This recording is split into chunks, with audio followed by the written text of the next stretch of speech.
Good afternoon, gentlemen. I'm Ollie Pierce. Welcome to my YouTube channel. So here we make weekly content concerning men's lifestyles, men's dating, online dating, and how you can improve your skills within that field, how you can look better, feel cooler, get you some good dates. So without further delay, today's video is going to be about first messaging fails, why girls aren't replying to that first message once you've matched on apps like Tinder and Hinge. Okay, so before I get going, be sure to subscribe, like, and leave us a comment. We need the support. We love the support. So yeah, we've been having a lot of guys who I've helped with their online dating journey. Shot new pictures, done some styling, and they've gone from a zero to a hero, right? So the first thing I'm going to say before we talk about messaging is if you haven't invested, if you haven't worked on your profile and you're not getting results, then no wonder you're not getting results. You need to invest effort, time, in some cases money, into your pictures, your styling, your overall package, what you're putting out there online, or you're simply not going to get any matches, or at best the worst matches. So please check out this video we made last week. Ding!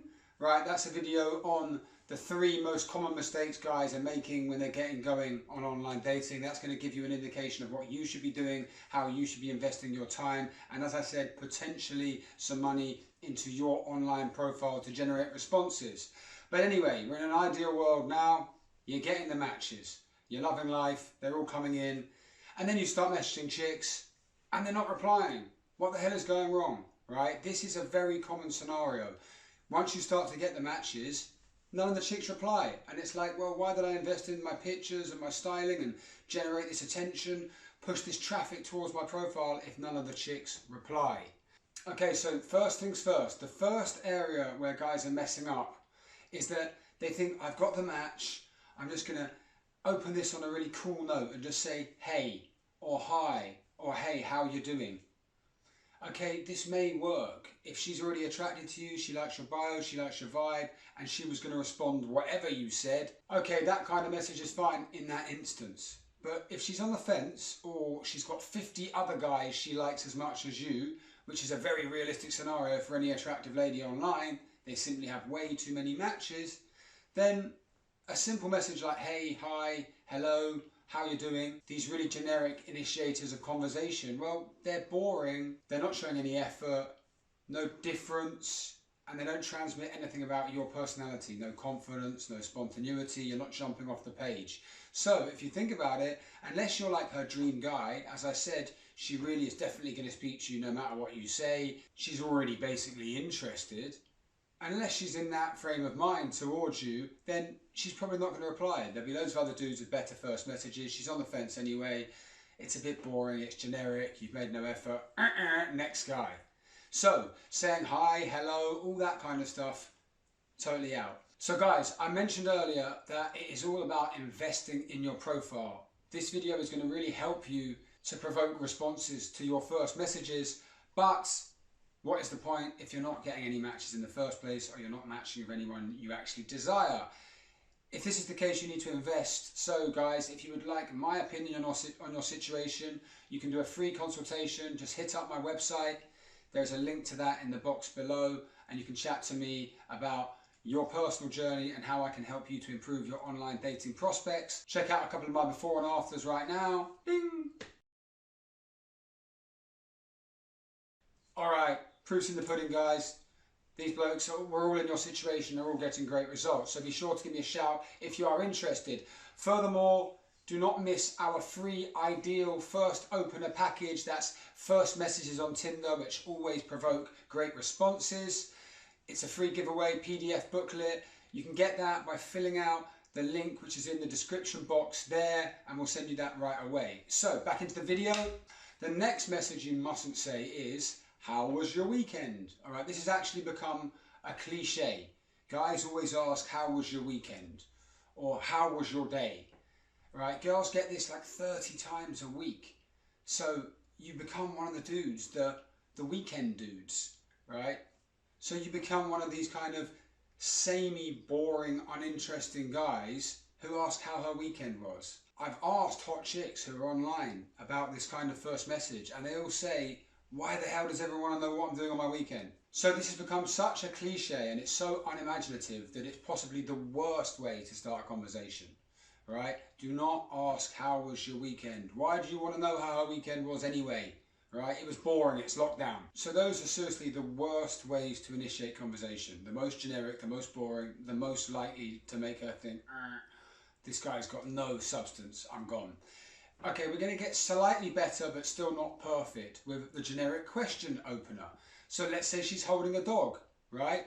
She loves her dog. She may be compelled to answer if you say, hey, cute dog, what kind of breed is it? Or what's your dog's name? Super cute dog, what's your dog's name? Something like that. Or if she's travelling somewhere, you could say, hey, awesome pic. It seems like you travel a lot. Where was the third pic taken? Okay, these are two other very common first messages which a lot of my clients, guys who are active online, have been sending before they chat to me. Again, where is your value here? So women like to match men on their societal value, right? What they're putting out about themselves. Thus, I emphasize really good styling and really strong pictures displaying that styling, locking it all in with good locations to indicate that you are a high-powered, cool, eligible, attractive man about town. Your social character is of much, much importance, is what I'm trying to say. So if you're asking her what her dog's name is, or what breed it is, or where she went on holiday, okay, these are just generic questions again, which is indicating you're kind of a fan. You want to know information about her. You're pedestaling her a bit. It's very arsky, it's very needy. You're looking for affirmation with those kind of questions. Maybe she'll engage me if I show interest in something as really quite boring as her dog, or ask her where the picture was taken. It's very obvious. There's not any real rapport. It's not your true character. There's no real value you're showing in that statement. So it's not as bad as the super generic, hi, how are you? But again, it doesn't help you to display value. So that word, value, value, value. This is the key to being successful throughout online dating, is that everything you do exudes value, cool, and congruency with what's going on in society and what attractive men in the media and social media and in life in general are doing in a place like my town, London, for example. So how can you show value with that first message? What we've got to do is look at the niche information on her profile, if she gives us any, or within her pictures. So let's say she says she loves reading. She's a big fan of literature. Well, what if you'd said in that case instead, hey Sarah, I see that you are also an avid reader. I think literature must have been the only thing which kept me sane during lockdown. What are you currently reading? Question mark. So this first message has shown we've really paid attention to her profile. We've drawn similarities between our interests and our lives, and we've harked back to lockdown, the current situation in the world, and we've shown that we have a shared experience, we like the same kind of things, and then we've led straight into a current activity she's doing, i.e. what book she's reading. It's showing some rapport. It's a nice easy indicator that you have good substance. You've also used really good language, avid reader, fan of literature. If she's a fan of literature, she's obviously going to like a good vocabulary and an intellectual person. It touches a note with this kind of character and the kind of niche core identity traits that she wants us to pick up on. There's a reason for putting you like reading and literature in your bio. It's because she wants to find like-minded souls and show that she's that kind of deep-thinking intellectual persona. Thus, if we can show that we are similar, the rapport is massive, you're way, way likelier to get a response. So let's take that idea with the literature and imagine now she had said she's a fan of meditation or yoga. We could do exactly the same thing. You could say, hey Sarah, I see you're also rather spiritual like myself. I believe that meditation is what kept me sane during lockdown. Ha ha, how long have you been practicing for? So all the same things again, spiritual, that's the overview of her personality. So it's got all the same qualities again in that message. By saying you're kind of spiritual, it's tapping into her character, what you're taking from the profile, meditation, yoga, that kind of vibe. And then you're showing a likeness and a similarity to your two lifestyles and your experience during lockdown, which we've just been through. And then carrying it on to a question about how long she's practiced this activity, which you both have rapport on. it's very likely, once again, to provoke a response. So finally, a lot of profiles aren't going to have these obvious niche traits and deep things you can take about an identity and try and form rapport, but a lot of them will have fun details as well. So a really, really common one is a girl who says she's a massive fan of baking cakes, making cakes, or eating cakes. Don't ask me why, it's a bit of a cliche, but you'll see it all over bios internationally on Tinder and Hinge and whatnot. So in this circumstance, what could you say? You could say, "Hey Sarah, I see you think you are the cake boss of Kingston." Let's say she lived in Kingston, a town in London. So, "Hey Sarah, I see you think you are the cake boss of Kingston. Ha ha ha, don't make me laugh. I could out-eat you any day. So what's your favourite, red velvet or lemon drizzle?" So there we have a funny one.